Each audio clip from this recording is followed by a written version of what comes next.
मिर्ची जो है ना, जब भी आया हूँ मुझे मजा आता है। यहाँ की वाइब अलग है। वाइब अलग। मैं आते ही बोला यार तुम लोग क्या मस्त होके काम करते हो। राइट। मैं तो इधर आते ही पहले सिटी मारी सन।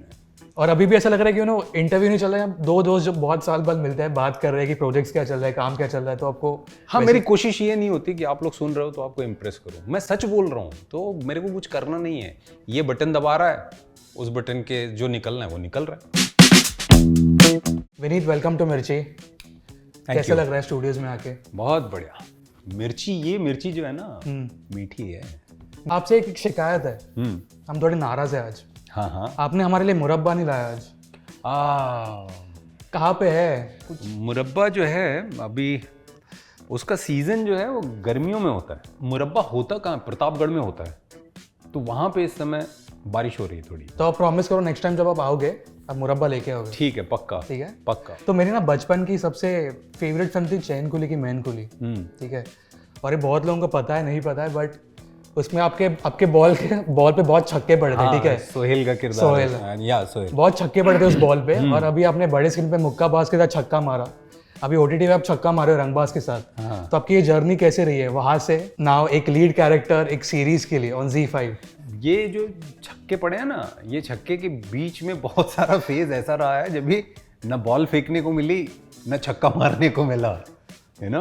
तो जब छक्के पड़ते हैं तो उसकी खुशी जो है बहुत बढ़ जाती है। तो वो बोलते हैं ना गौरव के, जब आपको जबरदस्त भूख लगी होती है तो उस समय पहला निवाला जो है ना, जो सुकून देता है, तो मेरा वैसा है कि जब ये छक्के पड़ते हैं तो वैसा वाला सुकून मिलता है। तो आपके लिए वो पहला निवाला कौन सा था? बहुत सारे हैं, मतलब एक तो पहला निवाला गैंग्स ऑफ वासीपुर, उसने पहचान दी। उसने मतलब ऑलमोस्ट 300 एक्टर्स थे गैंग्स ऑफ वासीपुर में, और बहुत सारे एक्टर्स ऐसे थे जो बहुत ही मज़े हुए, जिन्होंने मतलब खूब अपनी लाइफ में एक लंबा समय थिएटर को दिया है। मनोज भाई, नवाजुद्दीन सिद्दीकी, पीयूष मिश्रा, जमील खान, पंकज त्रिपाठी, लिस्ट लंबी है। राइट। तो उनके बीच में जब आप काम करते हो उसकी सराहना होती है। तो वो मेरे लिए मतलब 9 बॉल पे छक्का था और उसके बाद एक बॉल भी थी। राइट। तो उसने पहचान दी। फिर एक बड़ा पड़ाव मेरे करियर में आता है मुक्काबाज, जो आपने खुद लिखी थी। हाँ, जो मैंने खुद लिखी थी, क्योंकि मैं हमेशा से चाहता था कि पूरी जिम्मेदारी एज एन एक्टर, एक पूरी फिल्म मुझे मिले, पूरी जिम्मेदारी मुझे मिले। और उसके लिए ही वही सपना लेके छोटे शहर से बनारस से यहाँ आया था, मुंबई। तो वो हमेशा मेरे अंदर गूंजता रहता है। ऐसा नहीं हुआ कि समय के साथ वो गूंज कम हो गई हो। जब भी सोने जाता हूँ तो मैं पूरे दिन क्या हुआ उसके बारे में 2, 4, 5 मिनट बेड पे बैठ के सोचता हूँ, ताकि कौन सी चीज़ें कल नहीं करनी है और कहाँ गाड़ी मेरी गड़बड़ जा रही है। तो वो प्रोसेस रोज़ चलता है, तो उसमें कुछ ना कुछ चीज़ें फ़िल्टर होती रहती हैं। तो वो गूंज कभी हर रात मेरे अंदर थी। तो करियर में सबके एक बहुत ज़रूरी फिल्म मुझे दिखती थी, जो लीड फिल्म थी उनके लिए। मेरे करियर में कुछ वासीपुर तक नहीं दिखा था। देन आई थॉट कि चलो कब तक इंतज़ार करेंगे, खुद लिखते हैं। बिकॉज मेरे साथ के जितने लोग थे वो सब के सब बहुत आगे बढ़ गए थे। मैं वहीं का वहीं था। तारीफ़ें खूब मिल रही थी लेकिन कुछ हो नहीं रहा था ऐसा वाला। 2013 के बाद एक आध काम ही किया है मुक्काबाज तक, ताकि घर चलता रहे। और बॉम्बे टॉकीज़ अगली इसकी शूट मेरे लिए 2013 में ही ऑलमोस्ट ख़त्म हो गई थी। तो 2 साल का गैप था।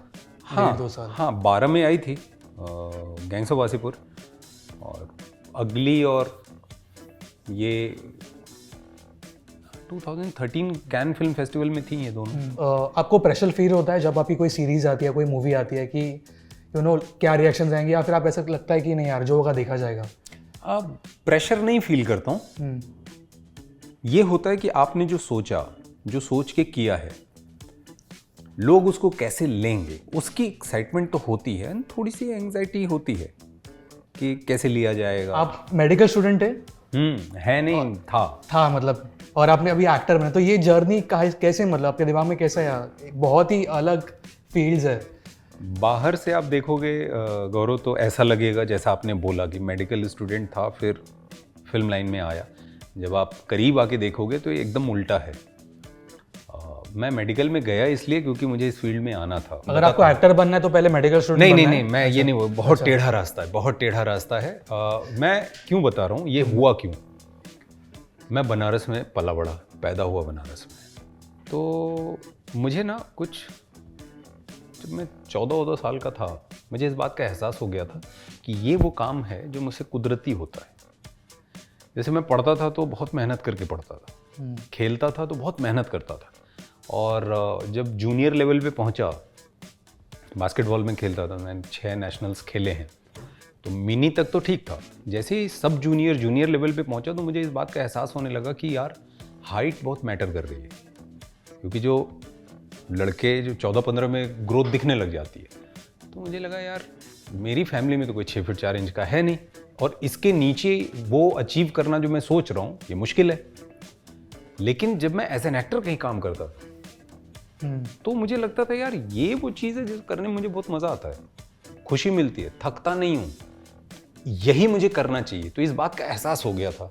जब पहली बार घर में बताया पापा को, तो उन्होंने ऐसे लिया, आपके घर पे भी वो रिएक्शन था कि यार बॉलीवुड में मतलब नहीं, मतलब वो ऐसे ये क्या है, मतलब फालतू फितूर इसके दिमाग में घूम रहा है। दोस्तों से एक बार शेयर किया, मतलब हम लोग की ट्रेनिंग दिन भर की हुई बास्केटबॉल की, रात में शाम की जो ट्रेनिंग थी, मैंने ऐसे शेयर किया तो सारे के सारे ऐसा पेट पकड़ के हंस रहे थे, ऐसा ग्राउंड पे लेट के हंस रहे थे, भाई ये क्या है, पागल हो गए हो क्या, मुंबई जा रहा है एक्टर बनना। हाँ, तो मैंने तय किया किसी को बताना नहीं। बट तभी ये सब नहीं होता था, ना फेसबुक नहीं था, ये सारी चीज़ें नहीं थी, तो जो कुछ भी आप पढ़ते थे या देखते थे, या तो टीवी पे या तो न्यूज़पेपर और या फिर अखबार। तो अखबार यूपी बिहार में अखबार लोग पढ़ते नहीं, अखबार चाटते हैं, तो मैं भी ऐसे ही चाटता था। तो उसमें जब भी किसी का इंटरव्यू आ जाता था एक्टर का, तो उसको मैं ध्यान से पढ़ता था। तो सब में एक कॉमन चीज़ मुझे दिखी कि यार वहाँ स्ट्रगल बहुत है। मैंने कहा यार ये कैसे होगा, अगर पापा ने सपोर्ट नहीं किया, जिसके लक्षण ज़्यादा हैं, तो मैं कैसे करूँगा, क्योंकि शहर में मुंबई में मैं किसी को जानता नहीं हूँ। तो प्लान ये था वो उस समय की बुद्धि के हिसाब से कि अगर मैं डॉक्टर बन गया तो शाम को प्रैक्टिस करूँगा और दिन में स्ट्रगल करूँगा। जैसे एक बैकअप प्लान होता है वैसे। बैकअप नहीं, मतलब ये फ्रंट लाइन का ही प्लान है, बिकॉज आज ही मुझे स्ट्रगल करना है और कल के पैसे नहीं है, तो आज शाम को प्रैक्टिस करूँगा, कल स्ट्रगल करूँगा। तो ये पैरेलल प्लान है, भागने वाला प्लान कभी नहीं था। लेकिन ये मेडिकल की वजह से ना हमेशा ये होता था, सारे के सारे मुझे बोलते थे कि यार तू तो डॉक्टर है, तू क्यों यहाँ पे इतना मर खप रहा है, जाके अपना हॉस्पिटल खोल, ये खोल वो खोल। और मेरे साथ के सभी लोगों के मतलब शादियाँ हो रही, कोई क्लिनिक डाल रहा है, कोई हॉस्पिटल डाल रहा है, कोई यहाँ वहाँ दूसरे देशों में जा रहा है, मैं वहीं का वहीं सिमटा हुआ मेडिकल कॉलेज में छिप के रहता था, पोद्दार मेडिकल कॉलेज वर्ली में, बिकॉज मैं नागपुर से पीजी कर रहा था। तो पीजी का भी हुआ ये गौरव के मैं यूजी की कंप्लीट की, ग्रेजुएशन मेडिकल का। तो मुझे पता चला कि अगर मैं टॉप कर गया यूजी में तो पीजी में मुझे मुंबई मिल जाएगा, पोद्दार मेडिकल कॉलेज, बहुत दूर का। उस चक्कर में मैं टॉप किया, नहीं तो मेरे को पढ़ना वढ़ना इतना नहीं था भाई। फिर चीज़ें होती चली गई, जो मिला करता गया, डायरेक्शन में काम किया, मैं जानता नहीं था ना किसी को। तो मेरे लिए मुश्किल ये होती थी कि यार मैं किसी को अप्रोच कैसे करूं। तो आपके लिए वो सबसे पहला कनेक्शन क्या था बॉलीवुड में, आपका वो एंट्री कैसे हुआ एग्जैक्ट द फर्स्ट थिंग? देखो, मन में तो एंट्री हो चुकी थी, फिजिकल एंट्री बाकी थी। मैं हरिद्वार में था मेडिकल कॉलेज में, तो मैं गया मेस में, टीवी पे उस समय बैठ गया, लगाया और देखा, एड्रेस वैड्रेस उसने लिख लिया था। Chunky Pandey was the anchor. Okay.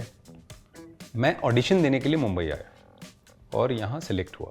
अब हरिद्वार से मैं भाग भाग के एनएसडी जाता था। हरिद्वार इसलिए मैंने लिया था कि यूपी में जो भी मेडिकल कॉलेज मुझे मिल रहे थे उसमें दिल्ली के सबसे करीब था हरिद्वार, तो 5 से 6 घंटे बस से लगते थे, मैं फ्राइडे निकल लेता था। जितने मैंने आपकी अब तक कहानी सुनी है ना, तो आपने प्रॉपर प्लान करके हर चीज की है। हाँ, कि ये करूंगा तो ये हो जाएगा। हाँ, तो उतना सोचना, ये तो किसान भी करता है ना, कि गेहूं अगर उगाना है तो गेहूं ही डालेगा ना, थोड़ी कि आज आया गेहूं डाल दिया, कल आया चावल डाल दिया, परसों आया भिंडी डाल दी, तो कुछ नहीं होने वाला। तो इतना तो आपको भी सोचना, किसान भी इतना सोचता है। और वो फसल लगाने और कटने में कुछ 4 महीने का समय तो जाता है, 3 से 4 महीना, तो आपको तो इतना तो प्लान करना पड़ेगा। तो आप अपना करियर प्लान कर रहे हो, जो एक ही बार राइट डिज़ाइन होगा तो सोचना चाहिए राइट हर किसी को। तो मैंने मेरे पास जो था उसको ध्यान में रख के मैंने ये सारी चीज़ें की थी। और मैं NSD जा नहीं सकता था बिकॉज मैं मेडिकल कॉलेज में था, मन वहीं लगा रहता था। तो जब मुझे पता चल जाता था ना गौरव कि मेरी इतनी अटेंडेंस हो गई है कि मुझे एग्जाम में बैठने से नहीं रोकेंगे, फिर मैं गायब। हम लोग जब आपको स्क्रीन पे देखते हैं तो इतना सोचते नहीं कि एक एक्टर ने इतना स्ट्रगल किया होगा, मेडिकल साइंस स्टूडेंट, ये सिटी वो सिटी, एंड नाउ आप एक सीरीज कर रहे हो। सो टॉकिंग अबाउट रंगबाज, कैरेक्टर जो आपका है वो बहुत डेंजरस पॉलिटिशियन टाइप है। तो ऐसे जब आप कैरेक्टर्स करते हो सीरीज में ना, एक नेगेटिव शेड आ जाता है ऑटोमेटिकली। तो आपका जो कैरेक्टर है वो आप ऑडियंस के लिए लाइकेबल कैसे बनाते हो? का मंत्र ये है, हर आदमी अपनी कहानी का हीरो होता है, हर आदमी। तो जैसे मैं देखता हूँ कि जो लोग मेरे साथ थे जो कहीं पीछे खड़े हैं, मैं भी ऐसे कई फिल्मों में आपको देखूंगा पीछे खड़ा हूँ, हेंचमैन हूँ, एक सीन के लिए आया, मैंने डुप्लीकेट भी किया, डेड बॉडी भी प्ले किया हूँ, तो मैं उस चीज़ को समझता हूँ। लेकिन उस समय मैं मेरे हेड में, मेरे किरदार में मैं अपना हीरो हूँ। जब मैं किसी किरदार को अप्रोच करता हूँ तो मैं ये मान के करता हूँ कि जो कुछ कर रहा हूँ यही सही है। सही है। तो जब आपके अंदर ये कन्विक्शन होता है तो आप वो कन्विक्शन बिना पुश किए लोगों के दिल तक पहुंचाते हो, भले वो पॉजिटिव हो या नेगेटिव हो या एंटी हीरो। देखो कुछ एक घटनाएं ऐसी होती हैं जो आम आदमी के साथ भी ऐसा होता है कि कुछ बातें आपकी ज़िंदगी में ऐसी हो जाती हैं जिसका अफसोस होता है, तो वो अफसोस तो रहता ही है। राइट। आप चाहते नहीं हो कि ऐसा हो, लेकिन हो गया, एक सिचुएशन थी, घटना घट गई, ठीक, आप करना नहीं चाहते थे, आप ऐसे थे नहीं, तो वो अफसोस तो होता है। और हारून शाह अली बेग जो रंगबाज का किरदार है, इसकी लाइफ में तो बहुत सारी बातें ऐसी हैं, और वो कन्विक्शन जब आपके अंदर होता है मैं जो कर रहा हूँ सही कर रहा हूँ, या अब इस सिचुएशन में इसके अलावा कुछ करने का रास्ता बचा नहीं। आपके सीरीज का नाम रंगबाज है, आपके इसके पहली मूवी का नाम था मुक्काबाज। आप समझ में, आपके फेस से पता चल गया कि मेरा क्वेश्चन क्या है। तो आप ऐसे सोचते हो कि पहले जिसमें बाज वर्ड हो आप वही प्रोजेक्ट करोगे, ऐसा कुछ है? नहीं, बाज तो मैं खुद ही हूँ, सोचता ये आप आंसर सोच के आए थे? सच बताओ। बिल्कुल शुद्ध, आई स्वेयर ऑफ गॉड, मेरे धंधे की कसम खा के बोल रहा हूँ, ये सब सोच के नहीं आया था।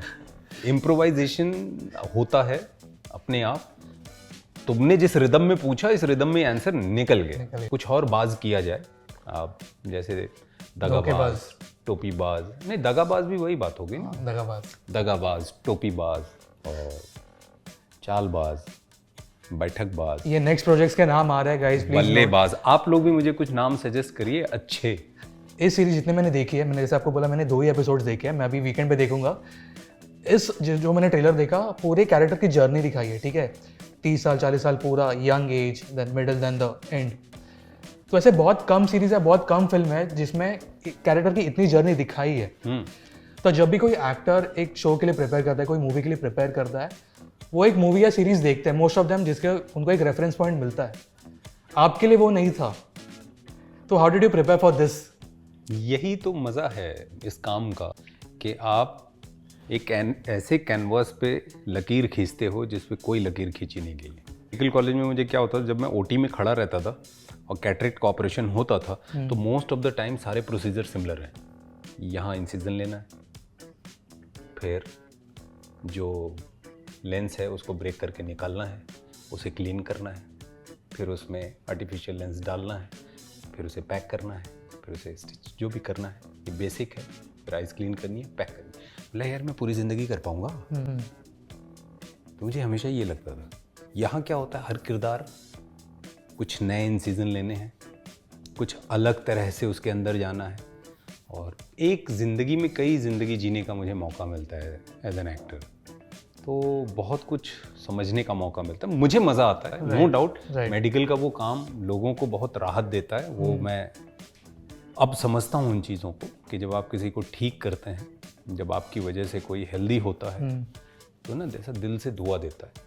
यहाँ वो वाली बात तो नहीं है दिल से दुआ देने जैसी, लेकिन ये है कि दिल से तारीफ जरूर करते हैं, प्रे करते हैं आपके लिए वो लोग कि यार लाइफ में कुछ और अच्छा। और जो आपको रंगबाज के लिए मिल रही है, ट्विटर भरा हुआ है, इंस्टा पे लोग रील्स वगैरह बना रहे हैं। अरे मैं बड़ा सरप्राइज हुआ गौरव के second third day I got call from Australia, Singapore, UK, US, Mauritius, Ghazipur, Banaras, Patna, Mumbai, Nagpur, ये सेम डे पे? Rajasthan, same day.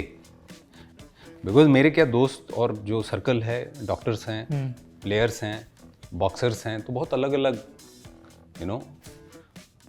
कई लोग ऐसे हैं जो दुकान है जिनकी, या कोई रेलवे में जॉब करता है, या कोई पुलिस में जॉब करता है, कोई ब्यूरोक्रेट्स हैं। तो अलग अलग तरह के लोगों का जो फीडबैक है, मतलब यार ये क्या हो रहा है, आपने इतना एक्सपेक्ट नहीं किया था व्हेन यू वर शूटिंग? और जब आपने एडिट देखा? मैं अपना काम कर दिया। कई बार क्या होता है, आप अपने पास से सीखते हो और अपने अंदर कुछ चीज़ें डेवलप करते हो। जैसे फ़ोन बनाने वाली कंपनी एक नया मॉडल ले आती है ना, तो वैसे आपको भी अपग्रेड करते रहना पड़ता है। तो मेरे एक्सपीरियंस से जो कुछ चीज़ें फंक्शन नहीं कर रही थी मेरे लिए, वो ये कि उम्मीद मत करो, ज़्यादा करते जाओ।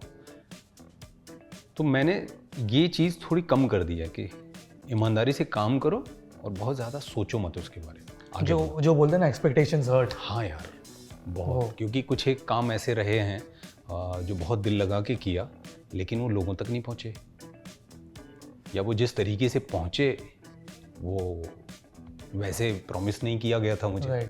तो फिर ये लगता है यार, ये सब सोचूंगा ना तो ये तो मुझे साल में 3-4 रिलीज़ होंगी। आई थिंक मुझे ये मैं खुद को लोगों को नहीं बदल सकता, मैं खुद को बदल सकता हूँ। तो मैंने इस बार रंगबाज के लिए वो चीज़ कहीं ना कहीं की थी, लेकिन जो फीडबैक आ रहा है वो कमाल है। और ये ना बहुत प्यारा सा एग्जाम्पल है, जो लोग अभी स्ट्रगल कर रहे हैं, जिनको एक्टर बनना है, कोई भी प्रोफेशन हो, तो एक्सपेक्टेशन इतने नहीं रखने चाहिए। बिकॉज जस्ट आपकी मेहनत करो, आप काम करते जाओ। करते जाओ, थोड़ी तो रहती है, ये भी नहीं बोलूँगा कि 100% नहीं रहती है, बट पूरा दिल उसमें लगा देने पे क्या होता है, टूटता भी छन्न से करके, जैसे टूट जाता है ना शीशा, वैसा हो जाता है कई बार। तो उसमें फिर आपका बहुत समय लग जाता है खुद को समेटने में। थोड़ी उम्मीद रखो, मतलब अब अगर ट्रेन की टिकट कटाई है तो इतनी उम्मीद तो होगी कि वो डेस्टिनेशन पे पहुंचेगी, इतना तो रखो। लेकिन ऐसे मत करो कि ऐसे पहुंचेगी, इतनी देर में अगला स्टेशन, उतनी देर में अगला, ये सब मत करो। ऐसे भी मिर्ची जो है ना, जब भी आया हूँ मुझे मज़ा आता है। यहाँ की वाइब अलग है। मैं आते ही बोला, यार तुम लोग क्या मस्त होके काम करते हो। मैं तो इधर आते ही पहले सिटी मारी सन। और अभी भी ऐसा लग रहा है कि इंटरव्यू नहीं चल रहा है, दो दोस्त जब बहुत साल बाद मिलते हैं, बात कर रहे हैं कि प्रोजेक्ट्स क्या चल रहा है, काम क्या चल रहा है, तो आपको हाँ, मेरी कोशिश ये नहीं होती कि आप लोग सुन रहे हो तो आपको इम्प्रेस करो। मैं सच बोल रहा हूँ, तो मेरे को कुछ करना नहीं है। ये बटन दबा रहा है, उस बटन के जो निकलना है वो निकल रहा है। कैरेक्टर की अगर बात करें तो आपने इसमें भी ट्रांसफॉर्मेशन किया है फॉर द कैरेक्टर, जैसे आपने मुक्काबाज में भी किया था। इसमें आपने कितना वेट गेन किया था? 10-15 केजीज? 10 केजी गेन किया था, बिकॉज ऑन स्क्रीन 30 साल की जर्नी है। और उसमें हुआ ये था कि जब मैंने काम करना शुरू किया तो मुझे गौरव ये समझ में आया कि यार लेट 30s और 40s में नॉर्मली आप जब 20 साल 22 साल के होते हो तो आपकी फिजिकलिटी भी चेंज होती है, ऑलमोस्ट 80% से ज़्यादा लोगों में होती है। तो मैंने ये सोचा कि यार ये लेट 30s और 40s के लिए थोड़ा गेन करते हैं फिजिकली। ये एक्सटर्नल प्रिपरेशन की बात बता रहा हूँ। तो उसके लिए मैंने ये पोर्शन के लिए 10 केजी गेन किया, और उसकी भी अपनी एक कहानी है। बिकॉज मैंने प्रोड्यूसर से पूछा कि मेरे को ब्रेक दोगे क्या, ये पोर्शन और ये पोर्शन, तो वो नहीं हो पा रहा था। तो मैंने 4 महीने पहले से काम बंद कर दिया। अच्छा। और वेट मैंने गेन करना पहले शुरू किया, और शूट शुरू होने के 1 महीने 25 दिन पहले से वेट रिड्यूस करना शुरू किया। आप फूडी हो इन रियल लाइफ? बहुत। बनारसी कौन फूडी नहीं होता यार। दुनिया भर के सारे भोग रख दो सामने, मन बना लिया है कि अब ये नहीं होगा तो नहीं होगा। मेरे सामने सब लोग खाते रहो, कोई दिक्कत नहीं।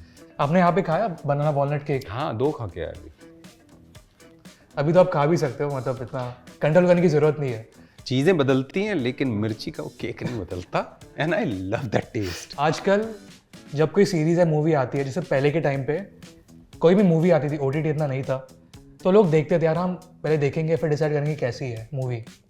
अभी कोई भी सीरीज़ आती है, मूवी आती है, यार पहले रिव्यूज़ देखेंगे, मैं इन जनरल बात कर रहा हूँ, और फिर देखेंगे यार कैसी है सीरीज़। तो आपको ये लगता है ये चेंज अभी आया है इंडस्ट्री में या फिर ऑडियंस में, कि पहले रिव्यूज़ देखेंगे फिर सीरीज़ या मूवी देखेंगे? अब ये सवाल का जवाब तो ऑडियंस बताएगी।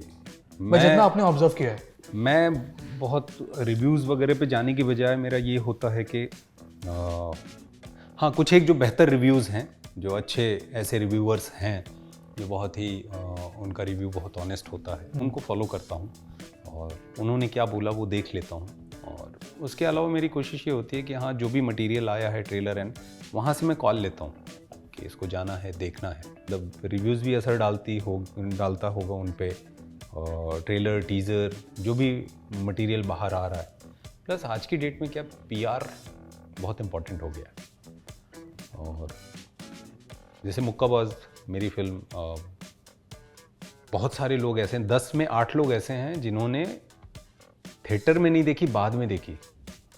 बहुत सारे लोगों को पता ही नहीं चला कि कब रिलीज़ हुई।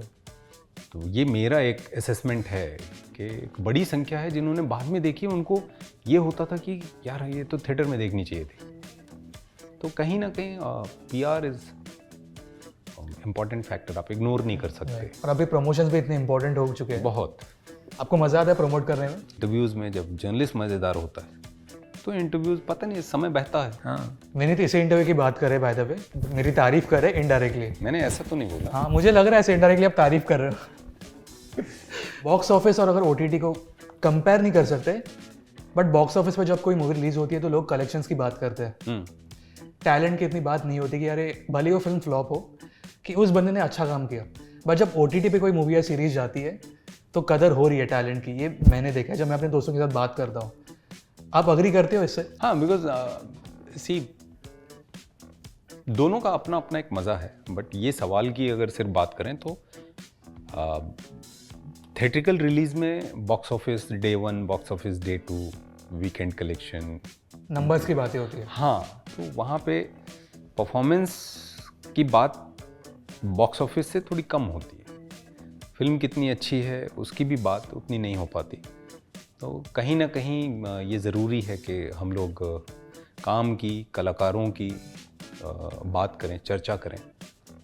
वो एक ज़रूरी बात है, बिकॉज़ वो चीज़ लोगों तक पहुंचती है। बाकी ठीक है, बॉक्स ऑफिस भी ज़रूरी है, लेकिन वो एक्सपीरियंस, हाँ, वो डोमिनेट कर जा रही है वो चीज़। क्योंकि आज की डेट में आप कितने अच्छे कलाकार हो, कितनी अच्छी फिल्म की है, ये एक बात है। ज़्यादा ज़रूरी बात ये हो गई है कि आपकी फिल्म ने बॉक्स ऑफिस क्या किया है। तो ये कहीं ना कहीं वहाँ पे है। OTT में ये है कि बॉक्स ऑफिस का कुछ है नहीं, काम अगर अच्छा है तो लोग देख रहे हैं।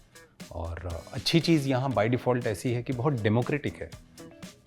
कोई भी काम, जितने भी सब्सक्रिप्शंस लोगों ने लिए हैं, वो सब लोगों तक वो काम पूरा का पूरा पहुँचता है। थिएटर में बाय डिफ़ॉल्ट ऐसा नहीं होता कि अगर कोई बहुत बड़ी फिल्म आई, किसी बड़े स्टार की फिल्म आई, उस समय अगर आपने प्लान कर लिया अपनी रिलीज, तो आपको वो स्क्रीन नहीं मिल पाती।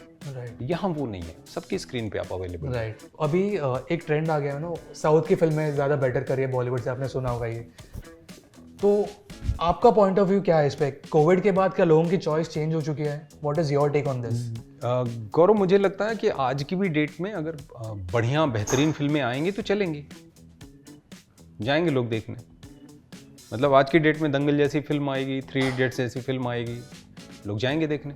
सो यू डोंट थिंक कि कुछ चेंज आ चुका है ऑडियंस में? नहीं, ऑडियंस ने बहुत सारा कंटेंट, इंटरनेशनल कंटेंट जो है एब्जॉर्ब किया, बहुत सारी चीज़ें एक्सप्लोर की हैं। तो उनका आप कह सकते हो कि सिनेमा देखने का तरीका बदला है, यू नो। तो आपको कहीं ना कहीं कुछ और बेहतर कहानियाँ, रूटेड कहानियाँ कहनी पड़ेंगी। और जब भी कोई अच्छी कहानी आएगी, देखना, दर्शक जाएंगे, देखेंगे। So much Vineet, thank you. I hope you enjoyed. Yes. और वो मेरे लिए था ना इनडायरेक्ट, क्या जो आप बता रहे थे इंटरव्यू का? अरे नहीं यार, तुम्हें मेरी एनर्जी से कहीं ऐसा लगा कि मैं एंजॉय नहीं कर रहा हूँ? नहीं, मैं बोला आपने एंजॉय किया। बिल्कुल, इनडायरेक्टली बता रहे थे। बिल्कुल बिल्कुल। Thank you. और ये 27 साल के हैं। और मैं 27 साल का हूँ। बहुत लोग रॉन्ग बोलते हैं, बट इन्होंने बहुत सही गैस किया।